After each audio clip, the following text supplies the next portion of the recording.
Hello guys, welcome back to my YouTube channel. So आज हम ये रिश्ता नायरा कार्तिक के एपिसोड में देखेंगे कि सीरत के घर पर इंस्पेक्टर सीरत से पूछता है सीरत शेखावत कौन है, उसके खिलाफ अरेस्ट वारंट है हमारे पास। फिर माउडी पूछती है मतलब, फिर लेडी इंस्पेक्टर बताती है गिरफ्तार करने आए हैं उसने। फिर सीरत गुस्से से चिल्लाती है थारी तो मैं।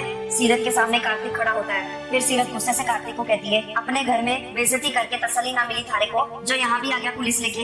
एक बात सुन ले मारी, जे थारा उदयपुर ना है और ना ही जे पुलिस थारे घर का स्टाफ जो हमारी तलाशी लेंगे। फिर इंस्पेक्टर गुस्से से कहता है लेके चलो इसे। फिर सीरत गुस्से से इंस्पेक्टर को उंगली दिखाते हुए कहती है खबरदार जो हमारे को हाथ भी लगाया तो। फिर सीरत गुस्से से कार्तिक को कहती है वहाँ इतना कुछ हुआ हमारे साथ पर मन ने कुछ ना कहा, चुपचाप आ गए मैं और माउडी यहाँ, लेकिन यहाँ चुप ना बैठूंगी मैं। और आखिरी बार सुन ले हमारी बात, थारी नायरा की ना हमारे पास बस ये सूरत है और कुछ ना, और वो अंगूठी तो बिल्कुल भी ना। फिर इतना में कार्तिक इंस्पेक्टर के पास बात करने लग जाता है। फिर सीरत गुस्से से कार्तिक को कहती है अरे उनको क्या पट्टी पढ़ा रहे हो, जो बात करनी है हमारे से करो ना। और कार्तिक सीरत को नजरअंदाज करता है। फिर सीरत गुस्से से कार्तिक के पास आती है और कहती है ए क्या गुस्सा गुस्सा कर रहा है, जो बात करनी है हमारे सामने कर, ताकि अभी के अभी यही के यही दूध का दूध और पानी का पानी हो जाएगा। फिर कार्तिक गुस्से से सीरत को कहता है तुम चुप हो जाओगी एक मिनट। फिर कार्तिक इंस्पेक्टर से बात करके उन्हें समझाता है। फिर कार्तिक गुस्से से सीरत को कहता है तुम घर का ताला तोड़कर अंदर घुसी थी और ये करने की क्या जरूरत पड़ गई। फिर सीरत हैरानी से कार्तिक को कहती है तो मतलब जे पुलिस आपने ना बुलाई। फिर कार्तिक सीरत को कहता है जितनी जुबान चलती है उतना कभी दिमाग भी चला लिया करो, अगर मुझे पुलिस बुलानी होती तो वहाँ उदयपुर में बुला लेता, यहाँ आने का वेट नहीं करता मैं। सीरत किसी ने इनको कंप्लेंट की है कि तुम घर का ताला तोड़कर घर के अंदर घुसी हो, किसने कंप्लेंट की होगी, कोई आइडिया है तुम्हें। फिर इतने में सीरत का सौतेला बाप कहता है और कौन करेगा। फिर इतने में मुकेश और उसकी बीवी शीला आ जाती है। फिर मुकेश कहता है जो मकान का मालिक होगा वही ना, पुलिस ने कंप्लेंट मैंने की थी, जो करना है कर लो। फिर मुकेश कहता है ये घर भी मारा है और इसमें लगा ताला वो भी मारा था। फिर मुकेश इंस्पेक्टर को कहता है इंस्पेक्टर साहब ये दोनों लेडीज ने ना ताला तोड़ के रात को घर में घुस गए, वो तो भला हो हमारे दोस्त का जिसने हमारे को खबर कर दी। फिर इतने में कार्तिक वहाँ से चला जाता है और किसी को कॉल करने लगता है। फिर सीरत गुस्से से अपने सोतेले बाप मुकेश को कहती है बहुत हो गया तेरा नाटक मुकेश राठौड़, छोड़ूंगी ना अपने थारे को। फिर मुकेश हंसते हुए सीरत को कहता है पहले अपने को तो छुड़ा ले जेल से, फिर मारे को देना धमकी और ये टशन, समझी। फिर माउडी रोते हुए भावुक होकर मुकेश को कहती है जे क्या करा तन्ने मुकेश, सौतेली सही पर थारी बेटी है, अरे तू जेल भेजने की बात कर रहा है उसे। फिर मुकेश माउडी को कहता है हमारे को ज्ञान देने की बजाय ना इसको दिया होता ना कि किसी और के घर का ताला तोड़ना क्राइम है तो आज ये नौबत ना आती। फिर माउडी शीला को कहती है शीला छोरी समझा दे अपने आदमी को, जे बहुत गलत करा उसने, प्यार ना सही शर्म तो कर ले थोड़ी, थारी बेटी ने पकड़ के ले जाएंगे पुलिस वाले। फिर सीरत गुस्से से माउडी को कहती है बस माउडी इनके आगे हाथ पैर फैलाने की कोई जरूरत ना है, मैं अपनी लड़ाई ना अपने आप लड़ सकूं। फिर सीरत गुस्से से उंगली दिखाते हुए मुकेश को कहती है और तू हैवी वेट, एक बात याद रखियो हमारी, थारे बाप का घड़ा ना अब भर चुका है और बहुत जल्दी फूटने वाला है और थारे सर के ऊपर ही फूटेगा। फिर मुकेश सीरत को कहता है तू अपनी फिक्र कर। फिर सीरत गुस्से से मुकेश को कहती है तूने पुलिस बुलाई है ना, मैं कोर्ट में केस करूंगी थारे ऊपर। फिर मुकेश सीरत को कहता है कोर्ट की फीस देने के लिए पैसे कहाँ से लाएगी, माउडी को बेचेगी। फिर सीरत गुस्से से मुकेश को कहती है थारी तो मैं। फिर मुकेश इंस्पेक्टर को कहता है देखिए साहब जी ये तो मारपीट पे उतर आई, लेके जाओ इसको। फिर इंस्पेक्टर कहता है चलो लेके चलो इसे। लेडी कांस्टेबल सीरत को पकड़ के ले जा रही होती है। फिर मुकेश इंस्पेक्टर को कहता है साहब जी अच्छे से खातिरदारी करना है इसकी, नेशनल मेडल लाने वाली है बॉक्सिंग में। फिर सीरत गुस्से से मुकेश को कहती है ये जो दांत दिखा रहा है ना एक बिना बचेगा, दो अपर कट मार के ना जबड़ा बाहर कर दूंगी। फिर मुकेश सीरत को कहता है तू बॉक्सर ना, तो मैं भी ट्रेनर हूँ, ये ना भूल छोरी। फिर माउडी रोते हुए कहती है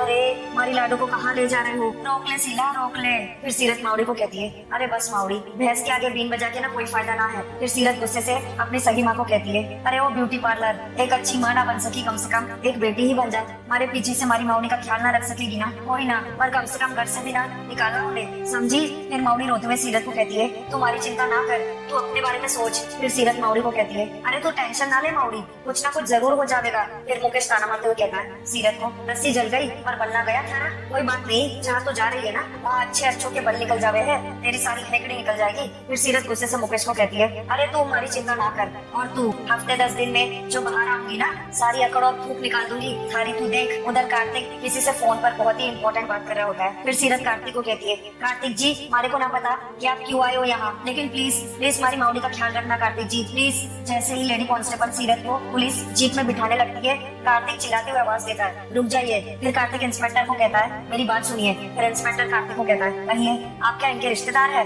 फिर मुकेश इंस्पेक्टर को कहता है हाँ इंस्पेक्टर साहब पूछिए पूछिए इनसे, ये रिश्ता है लड़की के साथ इसका, अट्ठे पहले भी आया था, रुखा था इसके साथ, हमारे को तो लागे है इन दोनों के बीच चक्कर चले हैं। फिर कार्तिक गुस्से से कहता है आप बस मुझे थोड़ा वक्त दीजिए, my lawyer will be any minute, आपके और इनके सारे सवालों के जवाब मिल जाएंगे उनसे। से। फिर मुकेश इंस्पेक्टर को कहता है, धमकी दे रहा है इंस्पेक्टर साहब आपको, लॉयर की। फिर कार्तिक इंस्पेक्टर को कहता है, मैं कोई धमकी नहीं दे रहा हूँ आपको, बस आपका वक्त बचा रहा हूँ ताकि आपका वक्त जाया ना हो इन पेपर वर्क्स में। फिर मुकेश कार्तिक को कहता है, भाई तो अपने आप में थाना कचहरी दोनों है, देख रहे हैं इंस्पेक्टर साहब आप। फिर कार्तिक गुस्से से कहता है, कोई रॉकेट साइंस तो है नहीं, क्योंकि ये जो पूरा केस है ना इंस्पेक्टर साहब, ये फर्जी है, क्योंकि ये मुकेश राठौड़ इन्होंने अपनी प्रॉपर्टी आवास बिल्डर को बेच दी है। एम आई राइट? फिर मुकेश हकलाते हुए कहता है, हाँ घर मारा है, हमारी प्रॉपर्टी है, मैं जिसे चाहूँ बेचूं। फिर कार्तिक कहता है मुकेश को, बिल्कुल सही कहा आपने, आपकी प्रॉपर्टी है, आप जिसे चाहो उसे बेच सकते हो, मतलब प्रॉपर्टी जिसकी है हक भी उसी का होता है, ये बात याद रखिएगा आप। फिर मुकेश गुस्से से कहता है, याद आप रखो, बिल्डर हमारा दोस्त है और ये दोनों लेडीज ना हमारे दोस्त के घर का ताला तोड़कर अंदर घुसी है और ये कानूनन जुर्म है,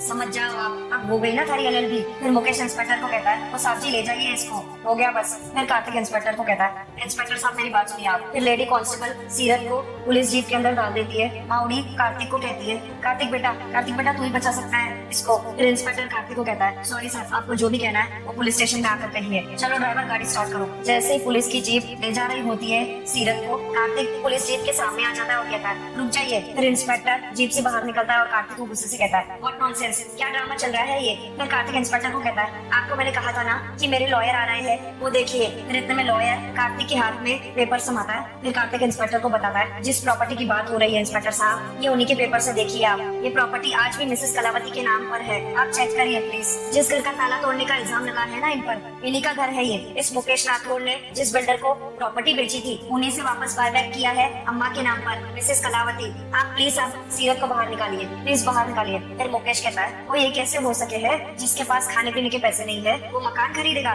फिर इंस्पेक्टर कहता है अपनी लेडी कांस्टेबल को, बाहर लेकर आइए उनको। फिर कार्तिक इंस्पेक्टर को बताता है, ये प्रॉपर्टी अपने इन लोगों के नाम पर है, अपने खुद के घर का ताला तोड़ दे या पूरा घर तोड़ दे, इट्स नॉट अ क्राइम, और कोई बाहर वाला इसके लिए कुछ नहीं कर सकता। फिर इंस्पेक्टर कहता है, छोड़ दो इन्हें। फिर इंस्पेक्टर सीरत को कहता है, सॉरी मैडम। फिर कार्तिक इंस्पेक्टर को थैंक यू कहता है। फिर कार्तिक गुस्से से मुकेश को कहता है, और तुम मुकेश राठौड़, इस घर की तरफ आंख उठाकर भी देखा ना तो मुझसे बुरा कोई नहीं होगा। फिर कार्तिक माउडी को कहता है, अम्मा ये घर आपका है, ये बात कभी भूलना मत आप। फिर लॉयर कार्तिक को कहता है, मिस्टर कार्तिक, जितने में ये घर आपने खरीदा है उतने में तो। फिर कार्तिक लॉयर को कहता है, प्लीज इस बारे में बाद में बात करेंगे हम, आपकी फीस आपको ट्रांसफर हो जाएगी, आप जाइए प्लीज। फिर लॉयर वहाँ से चला जाता है। फिर कार्तिक माउडी को कहता है, इन पेपर्स को संभाल के रखना आपका फर्ज है, फिर चाहे कोई कुछ भी कहे उन्हें ये पेपर्स दीजिएगा नहीं, लीजिए। माउडी भावुक होकर कार्तिक को गले लगकर कहती है, चुप चुप जियो बेटा, खाटू महाराज की कृपा थारे पे बने रहे। फिर सीरत कार्तिक से पूछती है, पर ये सब आपने कब और कैसे। फिर कार्तिक सीरत को कहता है, आई एम सॉरी, तुम थी नहीं उस वक्त वहाँ, मैंने अम्मा को ये मुकेश से फोन पे बात करते हुए सुन लिया था गलती से। फिर कार्तिक माउडी की बात को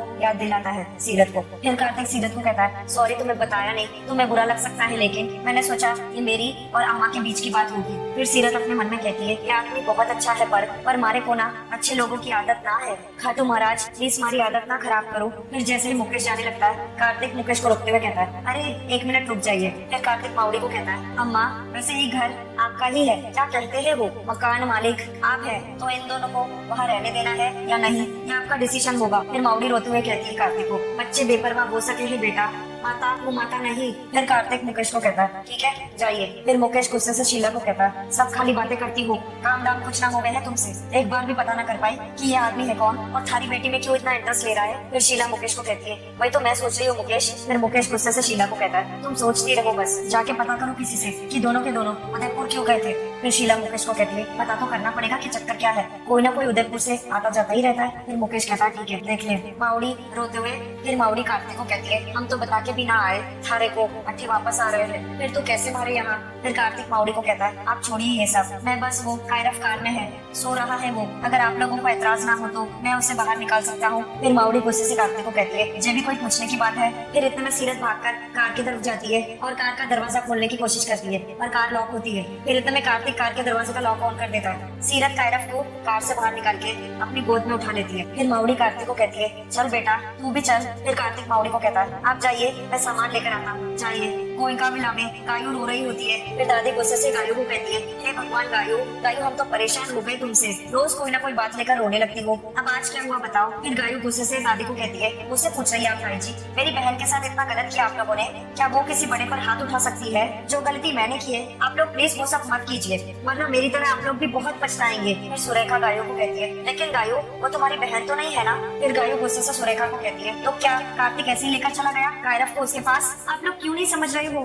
कि वो नायरा ही है? मेरी, कार्तिक की, कायरव की ही मन्नतों का फल है जो आज भगवान ने हमें हमारी नायरा वापस लौटा दी। फिर गायू अक्षु को गोद में उठा के गुस्से से वहाँ से चली जाती है। फिर दादी अपने बेटे मनीष को कहती है, मनीष मनीष हमें तो लगता है हमें वापस आश्रम चले जाना चाहिए, इस तरह घर को बिखरता हुआ तो नहीं देखेंगे। कायरव की जिद्दियां कम थी और अब गायू भी। फिर सुरेखा कहती है, जिससे हम इलाज समझ कर लाए थे ना, वो हमारी सरदर्द ही बन गई है माँ जी। फिर रिया गुस्से से अपने मन में कहती है, और कार्तिक को देखो, जब देखो तब उसके पीछे पीछे जैसलमेर पहुंच जाता है, यहाँ तो फिर भी मैं नजर रख रही थी, वहाँ पता नहीं क्या हो रहा होगा सीरत के घर में। फिर माउड़ी कार्तिक को कहती है, अच्छा किया कि नहा धोकर कपड़ा बदल लिया। फिर माउड़ी कहती है, अरे सामान भी ले आया, खाटू महाराज थारा बना करे। फिर कार्तिक कहता है, ये सो रहा है अब तक। उधर सीरत किचन में अदरक कूट रही होती है और कार्तिक को भी देख रही होती है। फिर जैसे ही कार्तिक सीरत की तरफ देखने लगता है, फिर सीरत खुद से ही कहती है, एक बात तो सही कही है इसने, जितना हमारी जबान चले है ना उतना दिमाग ना चलता। ये बेचारा हमारा सारा सामान लेके यहाँ तक आ गया और माउड़ी को घर भी लेके दे दिया वापस, और मन्ने के कहा उसने कि अंगूठी ना मिली इसलिए पुलिस लेके आ गया।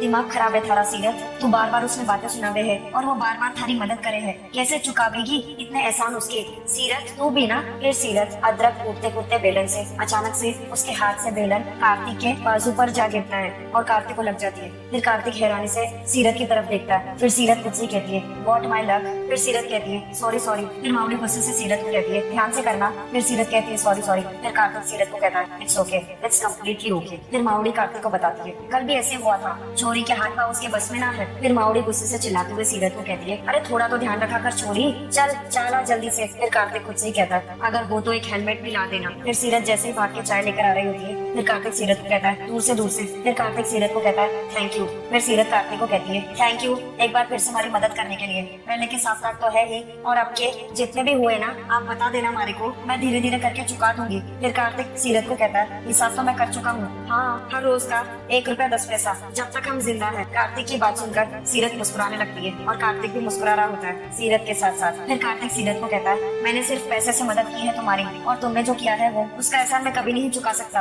आज अगर मेरा बेटा मेरे पास है ठीक है, तो सिर्फ तुम्हारी वजह से, उसका एहसान मानने की बजाय तुम पर और चिल्ला दिया हमने। आई एम सॉरी, हमारी गलतियों के कर्ज के आगे ये सारे कर्ज छोटे हैं। फिर सीरत कार्तिक को कहती है, हमारी माउड़ी कहते हैं कि गलती ना इंसान से होवे है और उसने माफ भी इंसान ही करे है। हमारा और थारा अब तक के मैच का जो भी स्कोर था ना उसने बुला के नए सिरे से शुरू करते हैं। फिर कार्तिक सीरत को कहता है, ठीक है पर एक स्कोर सेटल करना बाकी है। सॉरी, नायरा की रिंग को लेकर बहुत चिल्ला दिया था मैंने तुम पर, सॉरी। और तुमने बिल्कुल सही कहा था, नायरा की यादों के साथ मेरे एहसास जुड़े हुए हैं, तो उसकी रिंग को संभालने का जिम्मा भी सिर्फ मेरा है और किसी का नहीं। फिर कार्तिक माउड़ी को कहता है, अम्मा आपसे भी माफी मांगता हूँ। फिर माउड़ी भावुक होकर कार्तिक को कहती है, ना छोरा माफी ना मांग, हमने भी ठीक ना किया है, गुस्से में आ गए थारे घर से, थारे बेटे को हमारी लाडो की जरूरत थी। और फिर कार्तिक माउड़ी को कहता है, अम्मा अगर हम आपकी जगह होते तो शायद हम भी यही करते। हम लोगों ने इतना सुना दिया आप लोगों को, इतना चिल्लाया और उसका नतीजा मेरे बेटे को सहना, इतना बोल के कार्तिक रुक जाता है। फिर कार्तिक कहता है, इस वक्त कुछ और कहना गलत होगा, आप लोगों को अपने घर बुलाकर इतना कुछ। I am sorry,